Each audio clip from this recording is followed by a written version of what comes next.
perfect timing. I will send it on to you guys and we can't wait. Thank you.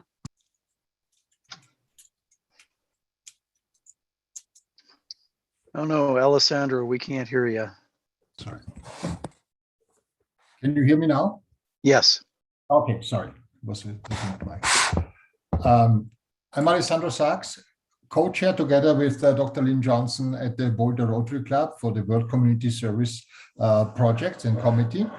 And Lynn and I are very privileged to be invited, and we are here to say, first of all, a big thank you to all the Rotary Club representatives on this day who believed in our mission and supported through their club's contributions to improve the lives of the Oglala Lakota Sioux in the Pine Ridge Indian Reservation in South Dakota, near us, and I spell us, capital U dot capital S. Yes, in the US, there are also WASH potential projects to be done. Who can believe that there are communities in our country in the 21st century that lack access to clean water?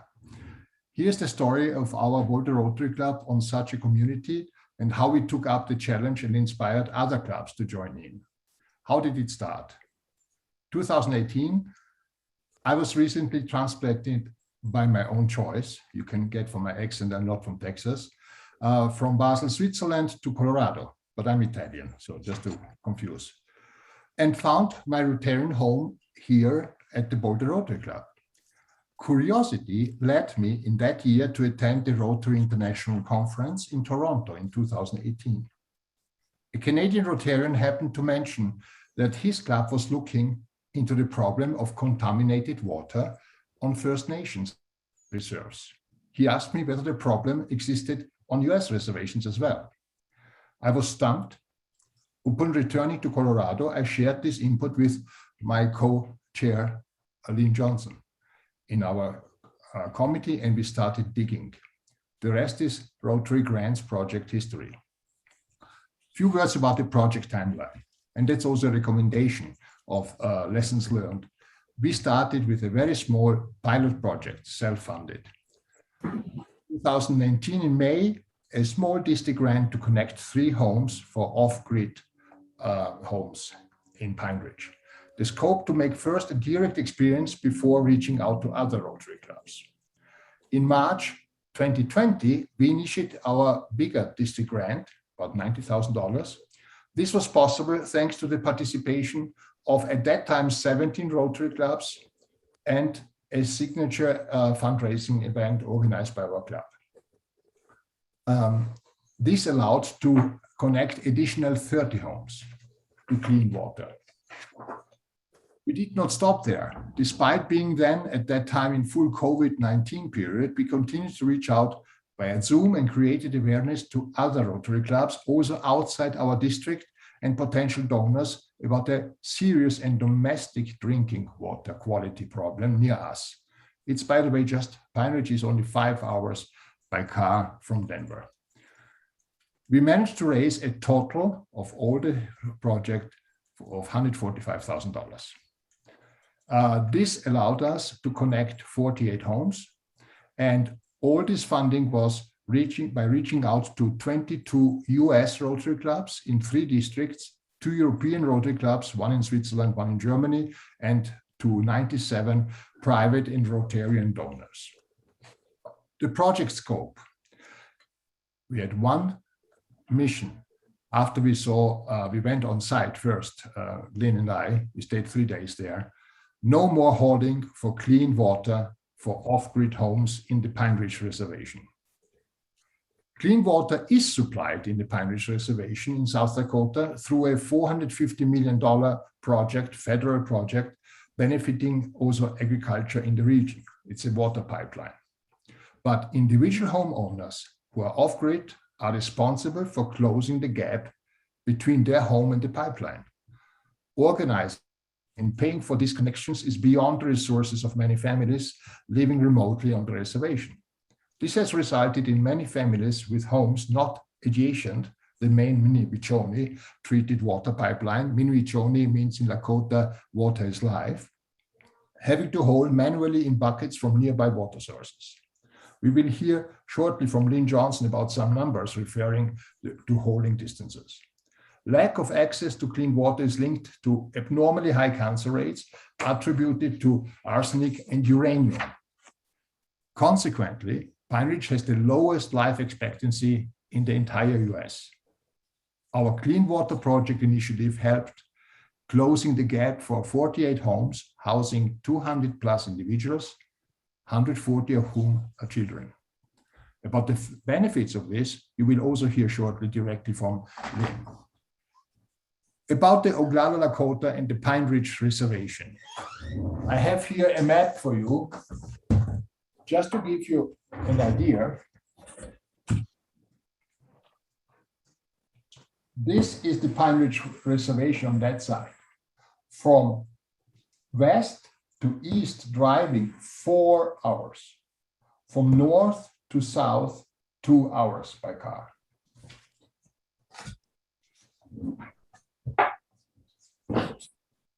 It's a size of 2.7 million acres, now similar to the size of Connecticut. The population is steadily rising as more and more Oglala Lakota return home in order to live with their societal values, be with their families, and assist with the revitalization of the culture and the Lakota Nation. Pine Ridge Reservation has 9 council districts. They're called Pine Ridge, Oglala, Wakpamni, Porcupine, Medicine Root, Eagle Nest, Pass Creek, and La Creek.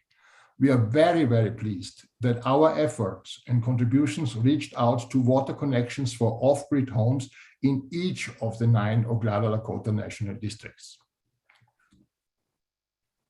Our initiative partnered with a local GuideStar Platinum-rated NGO called Running Strong for American Indian Youth, which has operated successfully for decades. Co-founded by Billy Mills, he's Oglala Lakota Sioux born. Bill was raised on Pine Ridge Reservation and won the Olympic gold medal in the 10,000 meter run at the 1964 Tokyo Olympics. Running Strong helps American Indian people meet their immediate survival needs.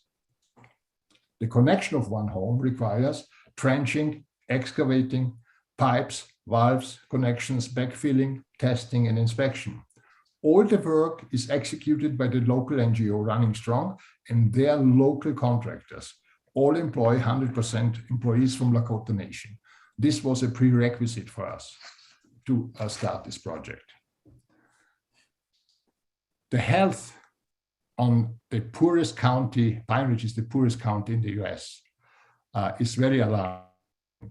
A Lakota man on the Pine Ridge Indian Reservation has a life expectancy 15 years shorter than a non-native man living just 100 miles away in Rapid City, also in South Dakota. One of the most frequently asked questions during our 30+ reach out presentations was, are there water meters and do the beneficiaries pay for the water consumption? I read to you the original tone provided by Ken Lone Elk, a Lakota elder and the water site manager at the Running Strong field office in Porcupine. Quote, yes, we have meters at each connection site, but we use them only to detect any water leaks in the house. And no, we don't pay for water. We own the Missouri River from the East Bank by treaty law, and we gave water to many non-Lakota, non-Indian rangers, farmers, and households that requested it as we brought the water main line. We did this because we had to bring our water through their lands. We used the unlimited water use with them, and from this gift to them, we have strong support from them at the South Dakota State Legislature. This includes their political representatives from both sides of the aisle. It was a clever move by our elderly council at the time. We were negotiating this when we first started to work with the state governor. We also negotiated with the Bureau of Reclamation, BOR. They would be our monitors and oversight entity and will pay for the maintenance of the water line. And personally, I'm thankful for this because a water project of this magnitude will require a huge budget. And since we don't have it, BOR offered this to us, but we use our state certified water operators to do all maintenance and monitor all water tanks at various distribution points throughout the reservation. due to the huge amount of tanks and pump stations, we have many inspectors, maintenance men on sites throughout our Lakota territory, unquote. Finally, we also want to highlight another important aspect of our clean water initiative in Pine Ridge. Thanks to all our and your joint efforts and contribution, we not only have proven that what started 2019 as a Boulder Rotary pilot project, 3 homes, became a scalable project in 2020 to support the connection of additional 45 homes. Now, our Boulder Rotary initiative became a transferable project. This has been possible due to the initiative and engagement of the Rotary Club of Holland, Michigan, District 6290, to write an own Rotary District grant project to fund the connection of additional 5 or 6 homes to clean water. It proves to be a collaborative Rotary support to continue to provide access to clean water for residents of the Oglala Lakota Nation on the Pine Ridge Reservation. Before I hand over to Lynn, I would like to end with a quote that it's a common quote, but many times it's not attributed to the right author. This quote is from Crazy Horse, who lived from 1840 to 1877 in Lakota. We do not inherit Mother Earth from our ancestors. We borrow her from our children. And kindly, Lynn, please start your presentation. Thank you. Thanks, Alessandro. And Emily, don't stress over. You saved me having to explain who I am with your addition to the announcement on the bio part. But yeah, so let me share a screen here on if I don't. I have a short PowerPoint on, we did this project and a large number of contributors from across this district and other Rotary clubs, as Alessandro has described. And I'm new to Rotary, and I had done some work prior in various areas on engineering economy. I used to offer the course at CU Denver on engineering economics, both undergrad and grad. That is it worth it? I guess is the question, the donations you're making. So I took some work I had done before, and let me just do the whole thing here.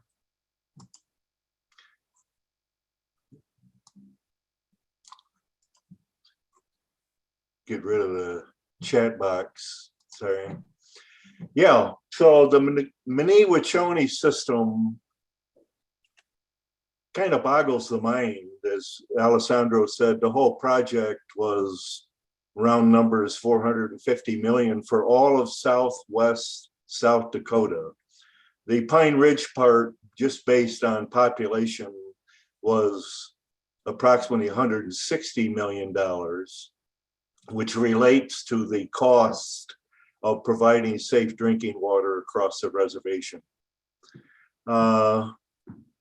We got involved with this, working with Ken Lone Elk and his all Indian work crew, the Indian Health Service people who monitor that work and provide some funding, the Running Strong NGO people. I also, we had some communications, substantive communications with the Johns Hopkins and the Columbia University Public Health Schools, who have a health monitoring and diagnosis project in the Dakotas, including Pine Ridge. Missouri Breaks is their local collaborator who operate health clinics across the reservation, a number of reservations in the Dakotas. So they were very helpful in reviewing this work, and we collaborated with them on helping purchase under sink water filters and such for in support of their research and for homes that are too far away from the main water line across the reservation. So the intent here is to what are the benefits of investment in safe drinking water? So we started out in an exploratory way, as Alessandro mentioned. We went and visited there and met the folks and talked about the water quality problems. They pretty much all were on home wells, local wells that are contaminated with arsenic and uranium, which seems to be endemic across the Dakotas, but particularly here in the Johns Hopkins and Columbia University people had documented the health impacts of exposure to uranium and the arsenic. So the selection of what to do from the point of view of like really low tech water filters, under sink filtrations, which have to be replaced every 6 months, trucking water like they do in the Navajo Nation. They do have a production well near Pine Ridge, which is high quality water. And that is part of the system of delivering water to the rest of the reservation. But they were well along on connecting to this central supply, the Mini-Wachoni system. So that's the alternative choice.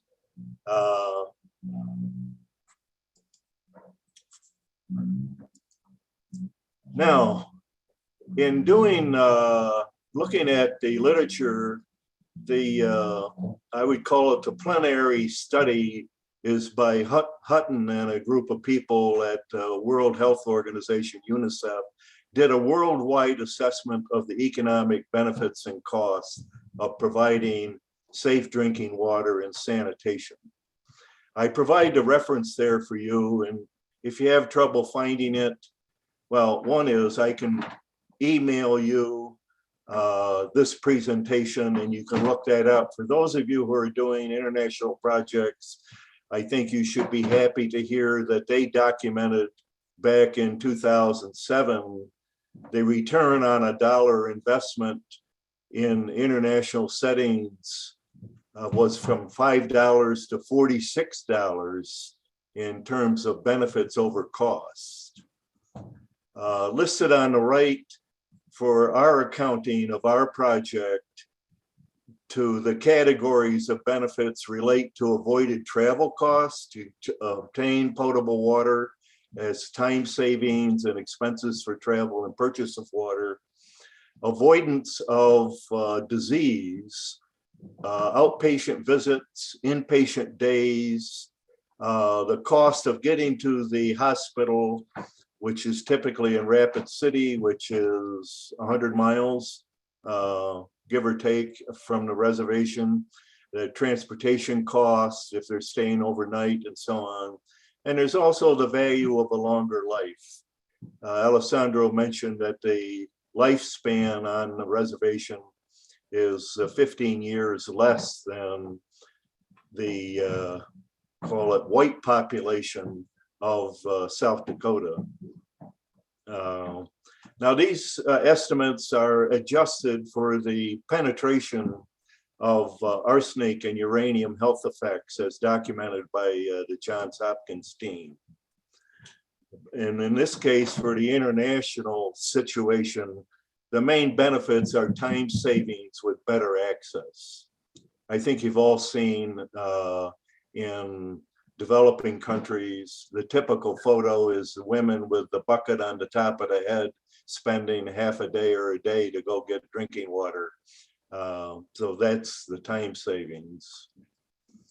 For our analysis, building off of the procedures described by the World Health Organization study, we come up with a benefit cost ratio of 3.6.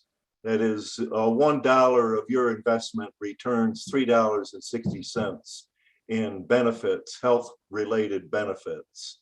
And the table has some gruesome detail on the monies involved. And because these are uncertain estimates, doing a pessimistic, optimistic range of possible benefits to costs, pessimistic 1.3, that is 30 cents, $1.30 on a dollar invested, up to in excess of $7. And I consider the analysis to be conservative because it's only based on those measurable or estimatable factors. We didn't get into community well-being. And actually one of the motivations or justifications of the Mini-Wachoni federal project was that it would support micro enterprises by Lakota people, that is in their home, building things, selling things, and of that sort. And they are doing that, but we didn't account for that. So, and then we poked around and got this short version of this project or paper published in this American Journal of Biomedical Science and Research. And the link is there. If you want, I can send you that paper, which provides more details. And then bottom line conclusions, benefit cost analysis gives people, you're asking for donations and they're kind of either asking you directly or thinking, is it worth it? Yeah, it is worth it. It's worth it big time internationally. It's worth significantly here in the States, building off of this federal project in this specific instance. And the benefits occur from savings in procuring drinking water, savings in medical treatment costs, and a longer lifespan. So if you want to note my email there, ping me and I can send you this presentation. You can look up these documents, which might help you in projecting your project benefits to potential donors and your clients. So thanks for that and your attentions, and look forward to questions or interactions with you about this.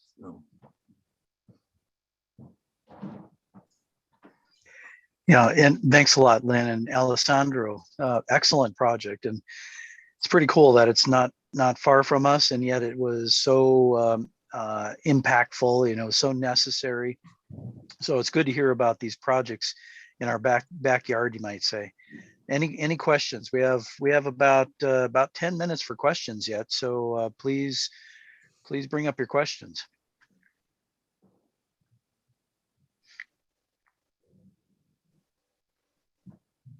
Chris, this is Peter Van Arsdale. Can you hear me? Yes, go ahead. Yeah, that's a terrific presentation. I'm in transit still by Alessandro and Lynn. I greatly appreciated it. I wanted to ask them if there's a chance for students to get involved in any way in terms of everything from field research to data analysis to even possible internships that would enable them to work with Pine Ridge folks.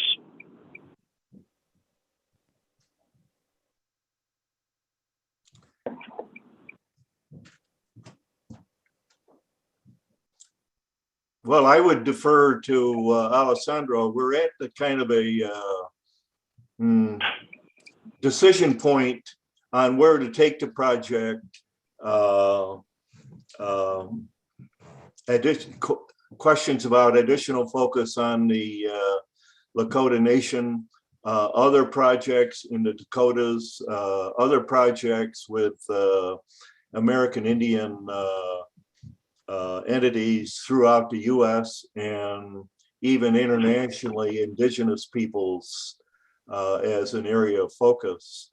On this particular project, we reached out to CU Denver. Has a program in sustainable environmental management that's directed specifically at American Indian entities, the Blackfoot Nation in Montana, and they have students enrolled at CU Denver that are actively involved in looking at well, health and sanitation and environmental management on their properties.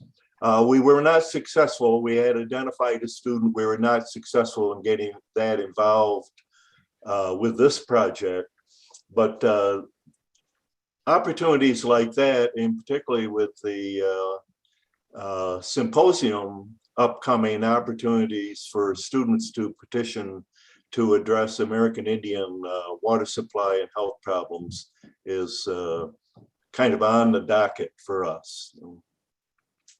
That's good to know, Lynn, because the folks I met with this morning at Arapahoe Community College, who may well become sponsors or co-sponsors of our symposium this fall, have students in the health sciences who might be very interested in connecting in some way, not only with the symposium, but possibly, if there are opportunities, at Pine Ridge. Excellent, excellent. Yeah, if I may raise a question, my biggest question, this is Chris Roselle, my biggest question is, what are your plans for sustainability? And a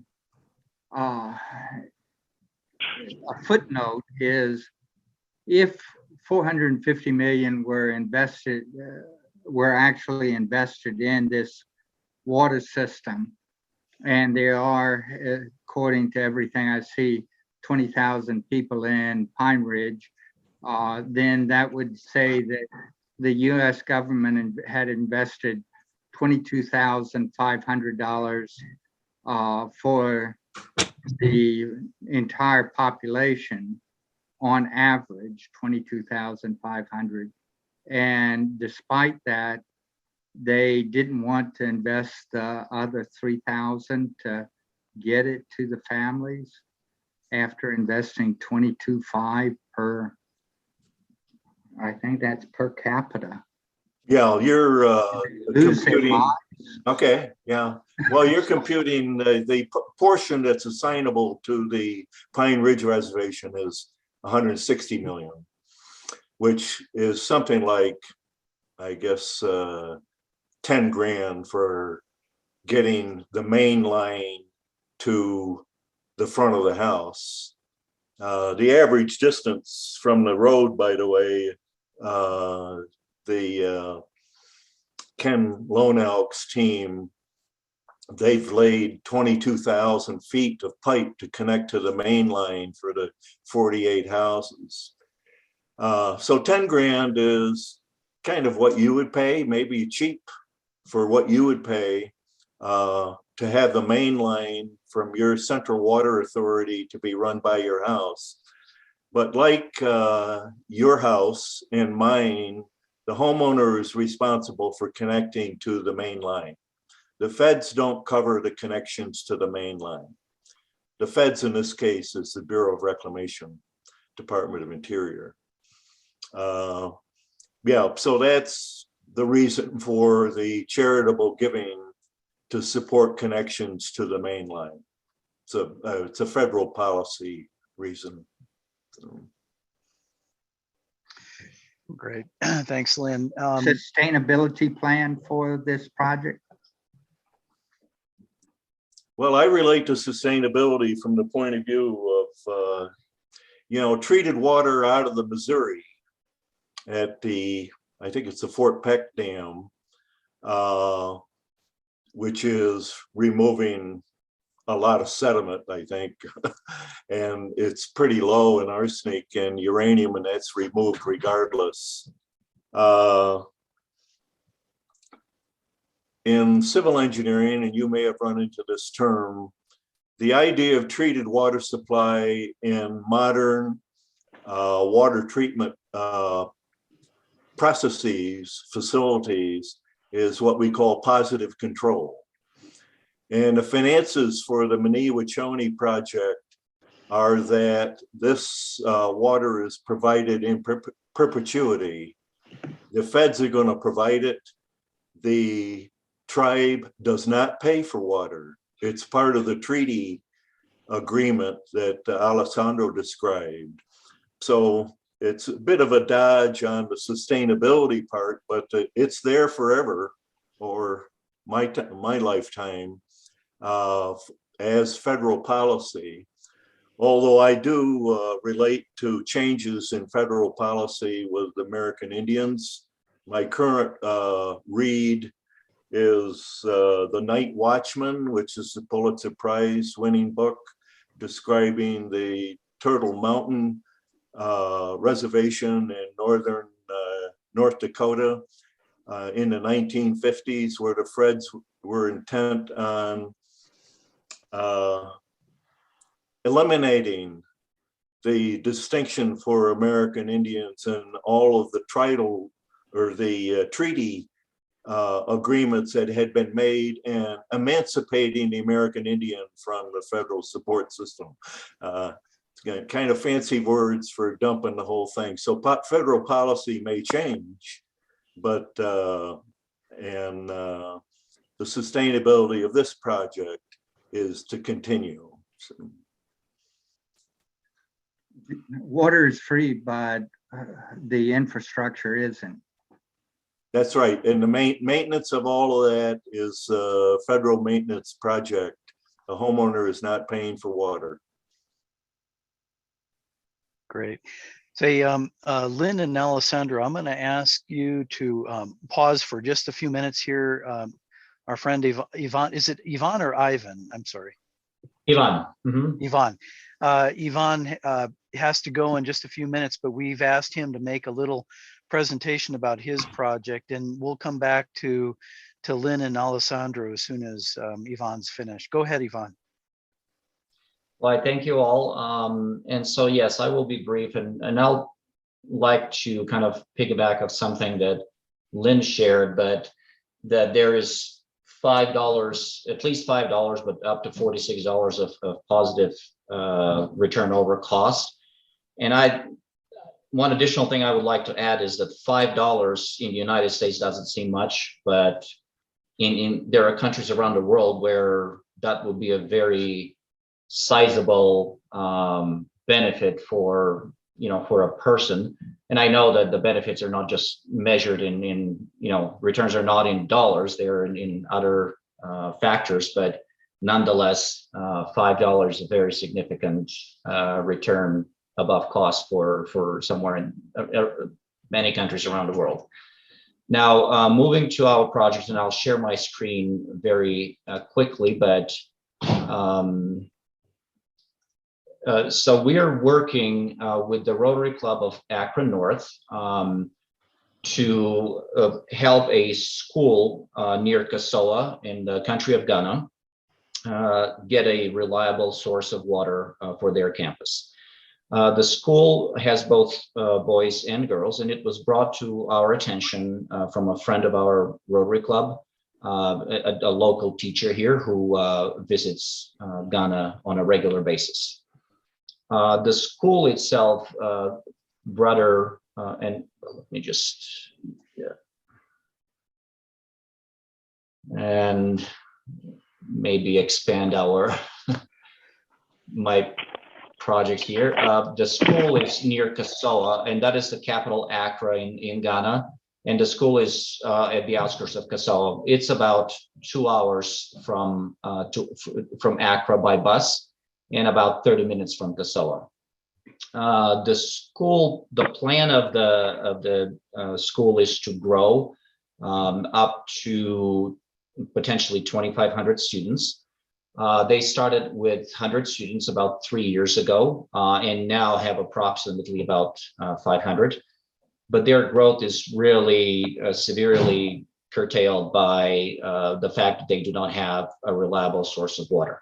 They do have several wells. The trouble is those existing wells are not deep enough, and so they dry up during the year and then get replenished again after the rainy season. And then, of course, their biggest issue is that they're close to the coast, and so the water that they get has high salt content. They do currently have a 1 ton or 1 cubic meter reverse osmosis machine, but it is basically inadequate for their needs. And so they're dealing with many issues. There are many of the students are not able to maintain proper hygiene, because whenever they use the water in high salt content, they get rashes. In some instances, they get malaria, and so they miss school. Another big problem that they have run into is erosions of sinks. The school is, I think, about 4 to 5 years old now, and they already had to replace showers, sinks, and other equipment. And of course, that's not in addition to imposing high costs on the school, it's also limits the access to water for the students. Now, the good part is that the school itself does have sufficient bathrooms and sufficient baths to accommodate the students. It's just that the water is not reliable.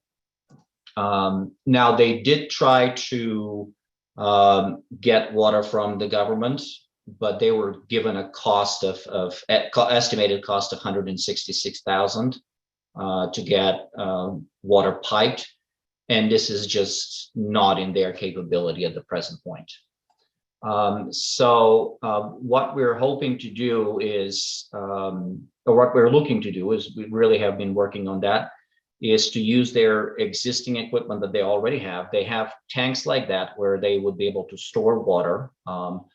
And there's a 3,000 gallon tank and an 8,000 gallon tank, and then pipe the water to the school. But the plan is to add between 5 and 6 deep boreholes, about 150 meter, to increase both the capacity of water that they can pump and the reliability. Also, we're looking to add a 4-ton reverse osmosis machine. And our estimates, based on, I guess, World Health Organization requirements, is it will provide for about 1,100 residents, which is 20 gallons per day. If they use less, it would be able to sustain more. And of course, add some submersible pumps and piping and poly tanks in the school to store the clean water to automate the process. And the water will be piped both to the dorms, boys and girls dorms, and the academic building. Now, the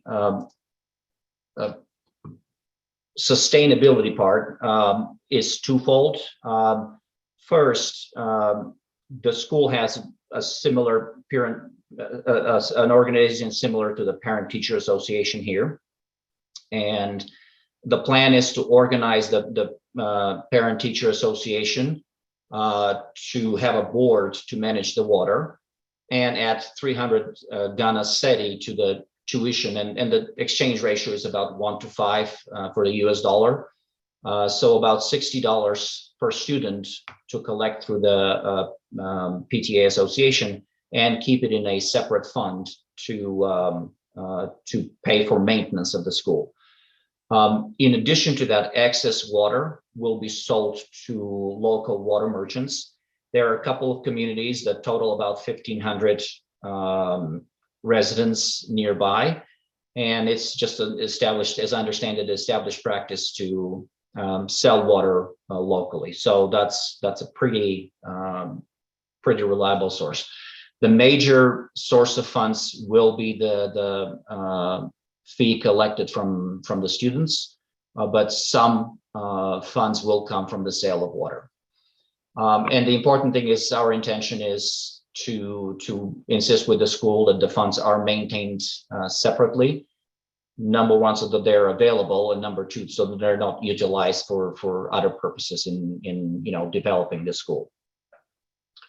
So that's pretty simply where we are.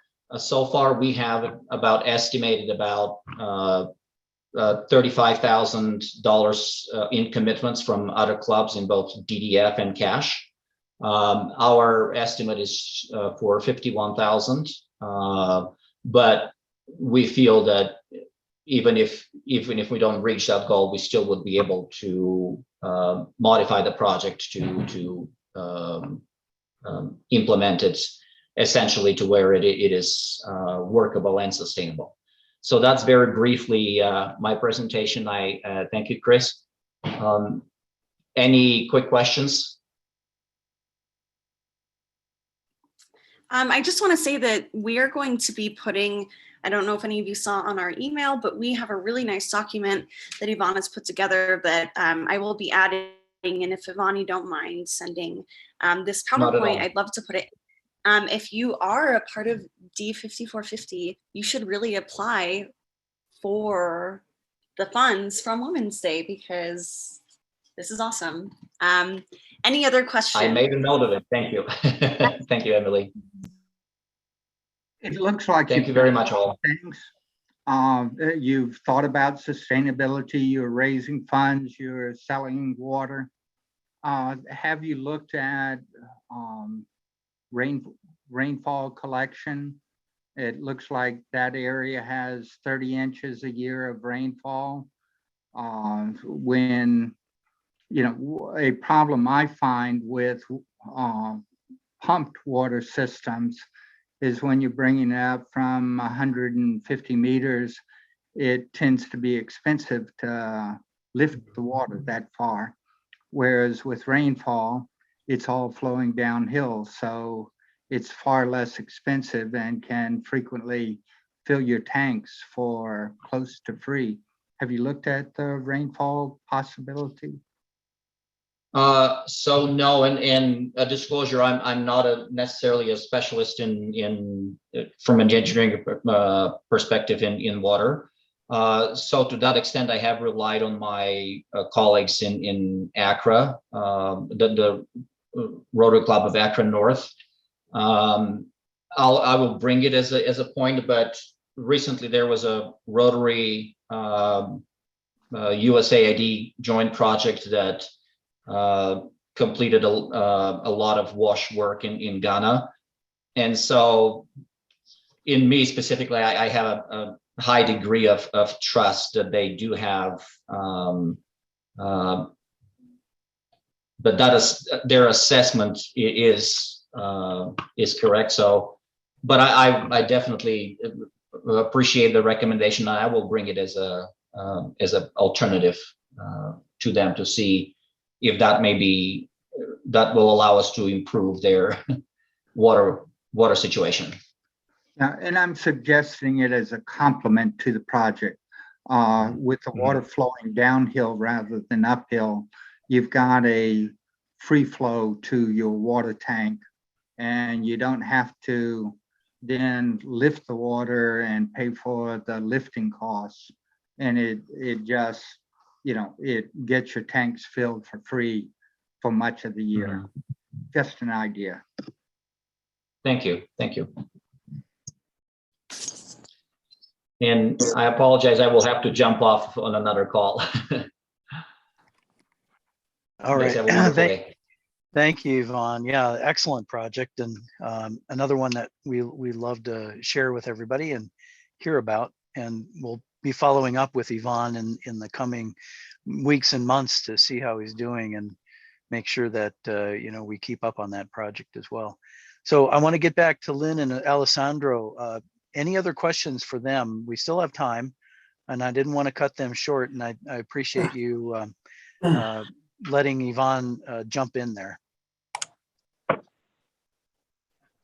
Thank you so much. And I think we really learned a lot from this session.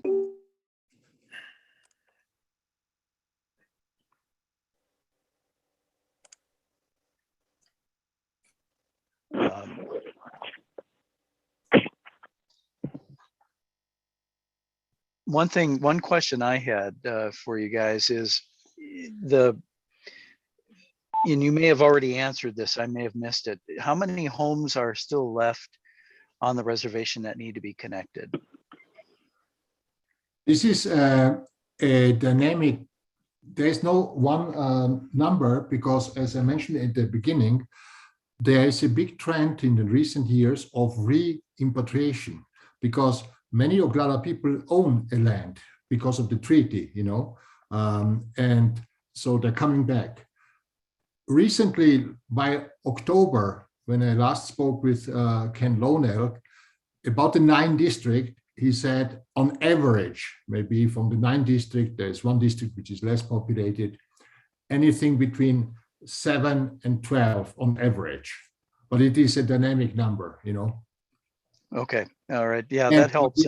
we have what is also worthwhile mentioning, because of this strong initiative, which is Running Strong has a small budget for their own. They do a lot of work on nutrition, repairing homes after a storm, etc., and also connecting some homes, but on a totally different pace. I mean, we were able to support 48 homes in 1.5 years. So thanks to our input, it has been published in their Running Strong has a yearly book about the finances and all this. And once they mention that, other donors, which are outside the world of Rotary, are slowly discovering that there is also a venue of help in something so basic like to have access to clean water. So I don't know about the entity of that, but it has moved also other people to commit. Okay, thanks, Alessandro. More questions? Yeah, this is Rob McNair. I was curious because like I run the international committee, the community service committees of our Rotary clubs, it seems like they would be the ones sponsoring and funding this project in Prime Ridge being continental US. There seems to be a gray area between the two, between both committees working. What are your thoughts on how we've been able to balance that out? Well, every club is different. In our club, our committee is called the World Community Service, but we look after international, global grants, and district grants, national, and district grants, international. I don't really fully understand the question. I know certain clubs, like your club, has one, I think, one club only for international projects and one for the domestic. Is this what you're asking? Yeah, we have one budget for community service and we have one budget for international. So do we combine the two committees for a project like this? Or do we just go to one committee and ask for it? How would you come to our club for it, the money? How would you come to our club for funding? Yeah, you funded us. We made a request and a presentation, but about the internal things, how out of which budget are not aware or involved. Steve, how did we fund this? Yeah, Rob, this happened before you became chair of the International Service Committee, but back then the committee said, well, Pine Ridge is in the US, continental US, even though it's a separate nation. But so they bumped it to the community service, and our community service committee did provide funding to this project. Thanks. So the other clubs take note of that, and I don't know which way you follow, but we certainly love this project, and it's just a great job by you guys. Thank you. How to present it. Thank you. I know our club in Niwot, Yeah. we also supported it, and we have neither domestic or international service committee. We're too small. We just have a service committee, and so it all comes out of one pot for us, and so but it was a project that we really got behind and are happy to see completed. Thanks you guys. Thank you guys.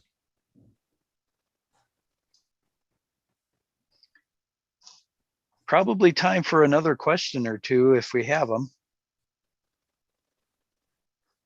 If not, gone. Let's move on to our next speaker. We have Ryan Englund back. Emily, would you introduce Ryan? Yeah, so Ryan was not one of our specific speakers, but a couple months ago, we had a really popular meeting. It was in October, and it was the technology and wash. And Vivo Blue was here, and it was your colleagues, Jamie and John DeYoung, our founder. Yes, Yeah. they were really great. If you guys remember, for those of you who were there, we had a visual representation of when they started talking, they put in their water filter. So we really were able to see it literally at work. And yeah, we're back to hear some updates, and we're really, really happy to have you. So take it away. Great, yeah. Thank you for that introduction, and thanks for Steve for introducing me to the Rotary. And we had a nice visit there at Starbucks, and met Steve through another colleague at a shared building. So we're based here in Centennial. So my name's Ryan England with Vivo Blue. I'm the sales and account executive here, and I'm the newest member of the team here. It's a startup for water filtration systems for the developing world. And yes, as Emily said, we have a presentation. I can definitely do something similar for those of you that didn't see it the last time. But I just wanted to give a story or give an overview of the beginning of Vivo Blue.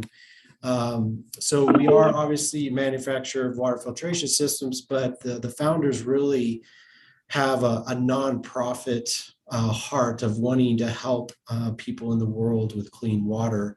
And it starts with John DeYoung, who was presenting, last in October. He's traveled 36 countries around the world. He had work in Calcutta, India, starting a school there in the slum, and just kept coming up against the issue of water, right? And so he set out to purchase every water filter that was available at the time and tried them out. And, for different reasons, it was either too costly for the filtration system, or they didn't last beyond 6 months. So he and others set out to create a water filter with the end user in mind, which is, whatever population they want to, estimate it to be, but it's too large, right? A third of the world. And so, with the help of engineers and other, actually they coordinated with the CSU water lab and doing tests and stuff, they were able to come up with this filter here. So this is a 0.1 micron hollow fiber membrane filter. And if you're familiar with some of the commonly known filters out there, is that it requires the backwashing method with the syringe. And so just seeing it firsthand in the world, that's a step that really is not sustainable for the long term, because you lose the syringe or people steal the filters because it's outside of the bucket. But for this one, they some special features. So here they made a filter that can twist open here, and inside is the hollow fiber membrane. And what's unique about this is that right now our first prototype has been going for 36 months. The unique thing about this is that they made it in a way to where this core filter can be easily replaced. So we're recommending after 2 years, you can replace this filter here by just screwing it in, and you're set for another. Hi there, I only need one thing, one of your $1.50 cheeseburgers, please. Oh. Take one too. I'm hungry. So within this, it shows the in each package, it comes with this, as I showed you, instructions of how to install with a bucket. Comes with the spigot for the lower, and then the tubing for the upper to flow the filtered water down to the lower. What's also unique about this is that it's larger than some of the other commonly hollow fiber membrane filters, and so it does generate a good flow. We're able to document it at 1 liter per minute. So we're really excited about being able to do that. The other thing is the system here, I'll point towards so you can see a little bit there. So it's a gravity fed system. And so you have the upper bucket, which has the nice contaminated water from a dog park there. And I'll stir it up a little bit more.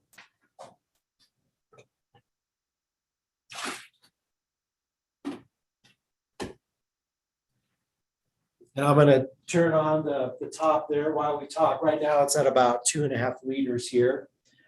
But the water came from, like I said, a dog park. It's, represents a lot in the world where, animals are near the water. And so our filter is able to filter out 99.9999% of bacteria, protozoa, cysts, and sediment. And it'd be registered or regarded as a log 7. So bear with me, I'm not an expert. I've been a part of Vivo Blue since the end of September. So I've learned a lot, and I really enjoyed the presentations regarding the water project for Indian reservations. And actually, just a few weeks ago, Vivo Blue is being considered as a middle product in addition to kind of a water bottle with a filter and a solar advanced water system that's being presented for the Navajo Nation. So we're excited about that. So basically a partner of ours is going to a corporation. I won't say their name, but they're one of the largest beverage companies in the US, and their soda is very nice. They are considering us, and so we would be very excited to be a part of that. So right now I have almost 5 liters, and the key great thing about this is the way that you clean the filter. So it has the 0.1, so it's blocking anything that's larger than that. So I'm going to say a statement here. It's going to sound counterintuitive, but you clean our filter by rinsing it in contaminated water. You rinse our filter by swishing it, rinsing it in contaminated water, and this is how it works.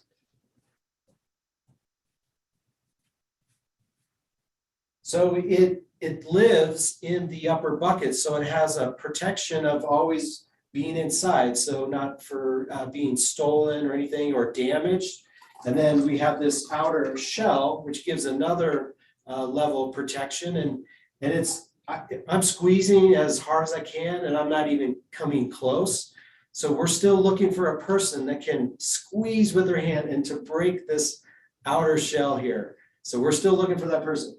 And if you're that person, then you just bought yourself a filter. Just kidding. So what you do here is you open up, and it might be kind of hard to see, but it has sediment in here. It's a little darker. So what you do is you do this motion here.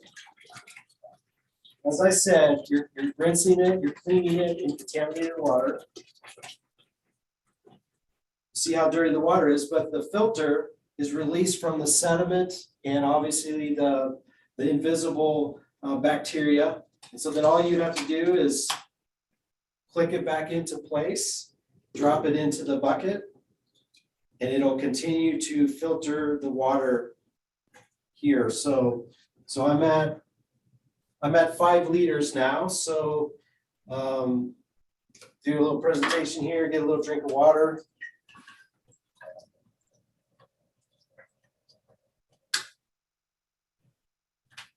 So able to drink water that came from a dog park? Can't tell.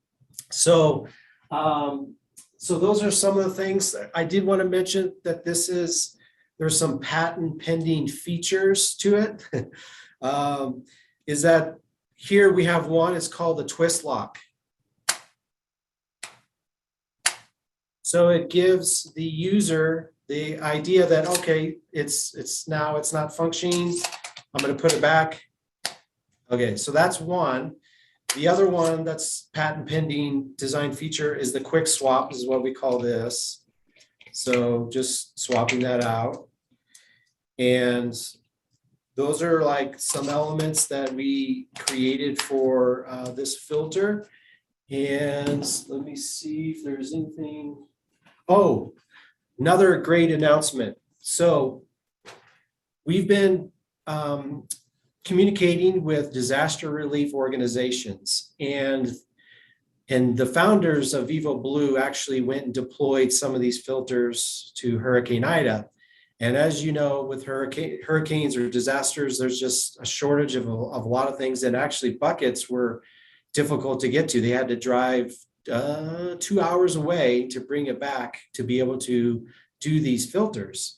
So that created the thought of like, okay, how can we solve that problem? It's all about solving the problem and getting clean water. They thought, what about collapsible buckets? What if we were able to, instead of having to source these, that we can make one that could go inside that all these organizations that have disaster ready relief kits, what if we put our filter in with a collapsible bucket? So this is our first prototype, but this holds 5 gallons of water. And our second prototype is going to have a zipper around the top, and then a heat sealed place for the filter to have the water come out. And so organizations are interested in our filter with the collapsible bucket. And here's another one. We got a round one here. So once again, we're waiting for our second prototype to come with the zipper, but it doesn't seem like this would hold 5 gallons when you hold it up, but we actually poured it in. It's 5 gallons. And so we're really excited about the idea of organizations using our filter with our collapsible bucket that could be pre-positioned. And I really like how there's the benefit cost and the return. We had one of our partners tell us that $1 of pre-positioned relief products will save $6 when you actually need to start deploying it. And so I really like the presentations and just the economic benefits for those related projects. And so let me see, I think that's, and so the last thing, or two more things, is that we started with this one. This is called our core family filter. We wanted to start with the families, but we had so many organizations ask us, what about a community filtration system?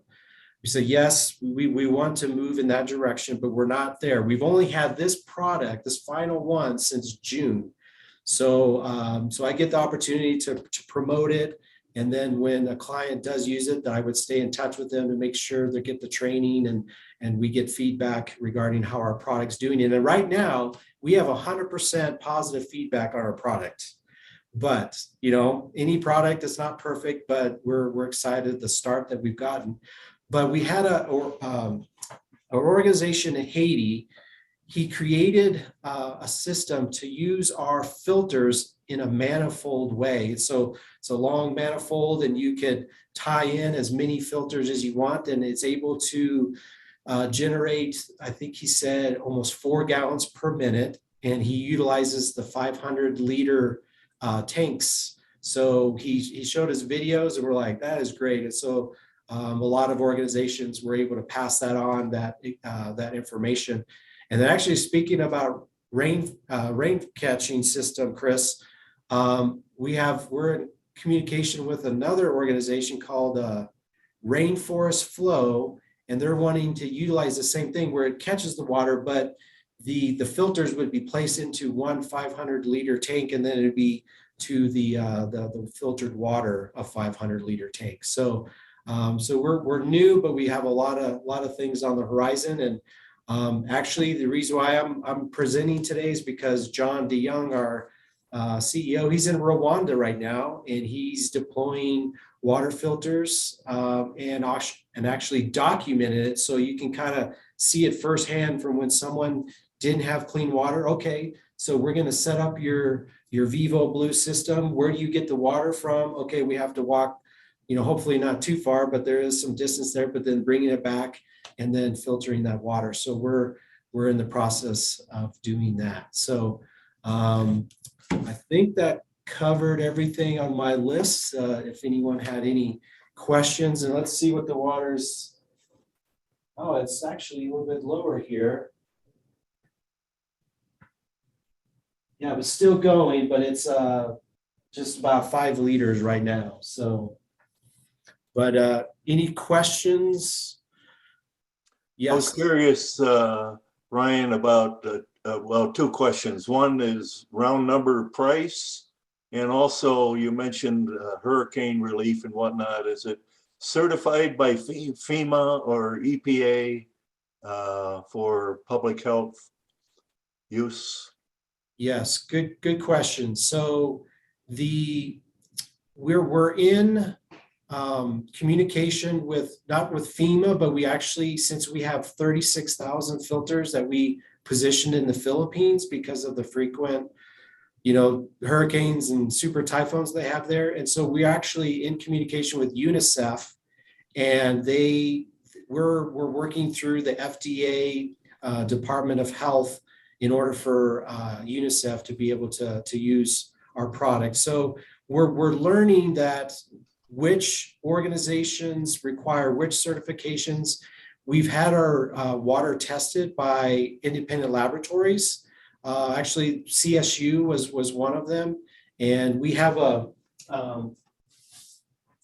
safety performance sheet which I could send out to the group just so you could see our standards of meeting for NSF, ANSI, and EPA for drinking water. So and it has a really neat visual here. It shows the size of the things that it's blocking out. So I'd be glad to send that out along with the brochure.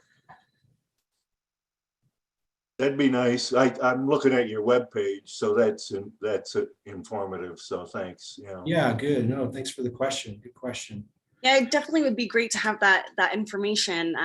As you know, we're going to do meeting minutes, and we always like to give our faithful followers as much information as possible. We just wanted to, for the people who were here in October, this is the same prototype that we saw before, correct? We did not see the family unit. Do you know? No, this would have been what you had seen. Cool. Yeah. And Rashid, did you have a question? So you maybe had your hand up. Maybe not.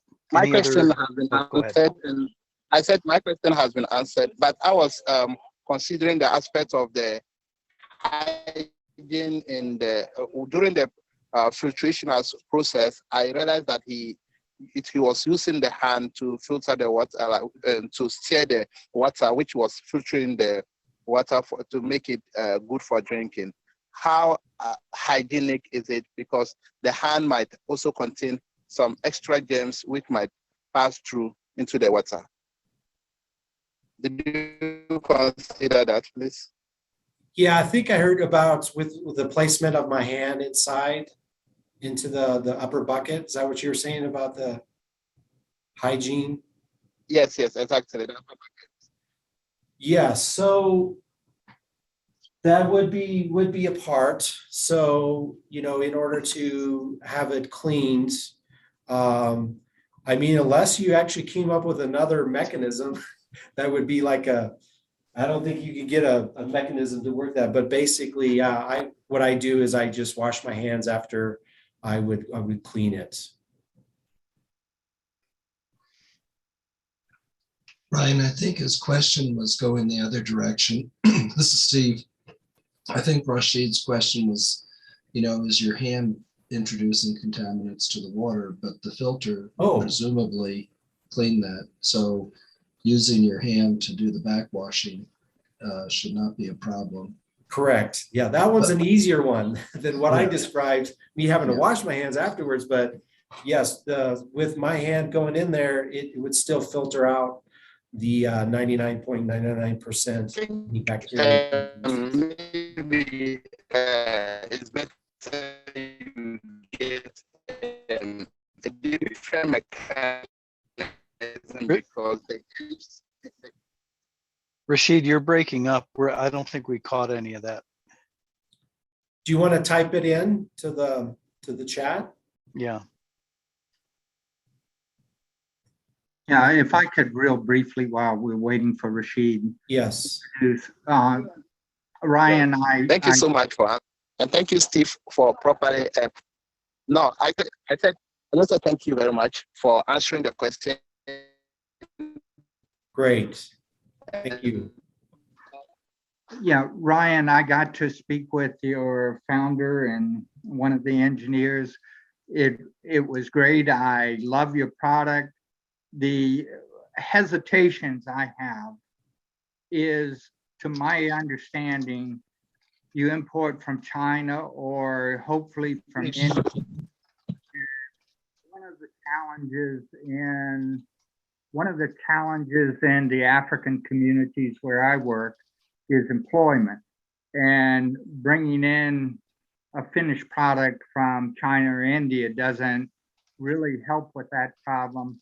Whereas the pot filters, which are about as effective as your Vivo Blue, 99.7% effective in removing bacteria. The pot filters are can result in a local factory, local income, local sales, and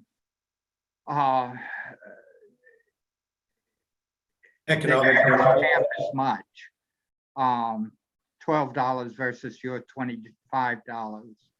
So those are, if you have any information that will get me off of my discomfort zone in taking away jobs from the local economy, I'd love to see that.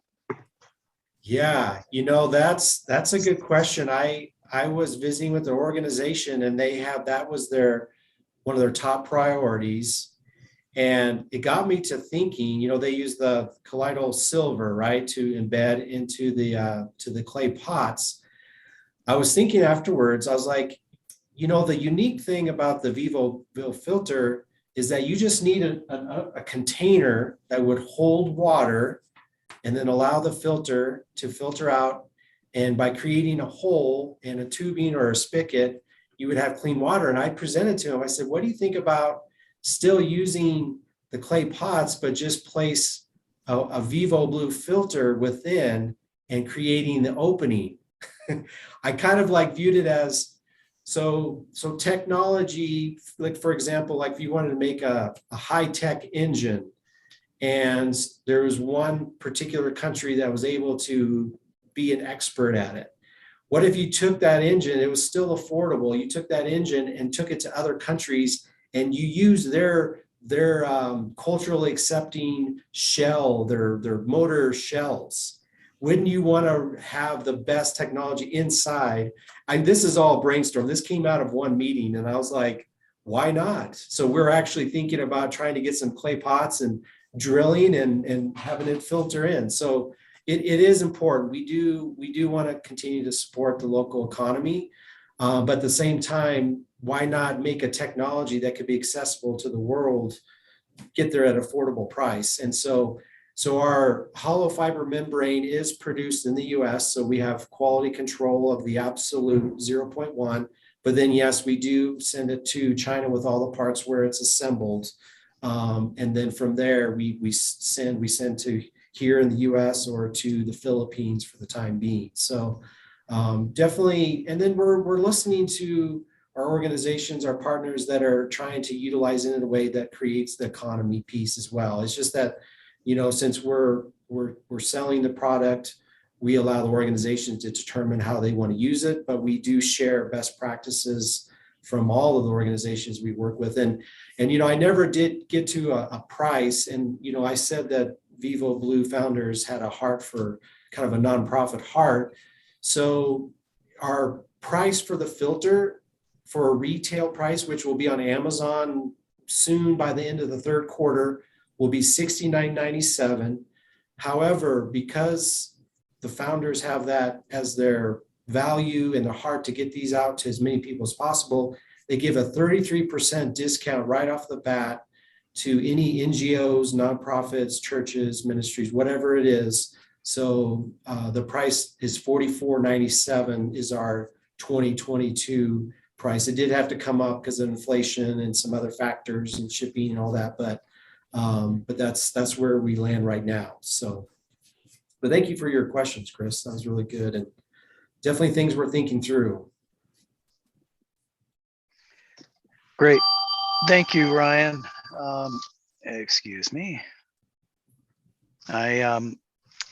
We're glad that you gave us this update, and we like to see that product and how it's working, and we'll look forward to future updates and see how the product development's going and distribution and so on. Lynn and Alessandro, thank you both very much for your presentation.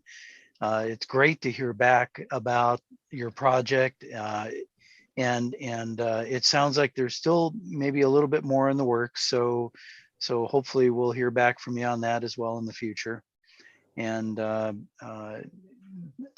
great work there. And does anybody, we're here, we've got about a minute before closing. Anybody else have any comments they want to bring out before we close for the day?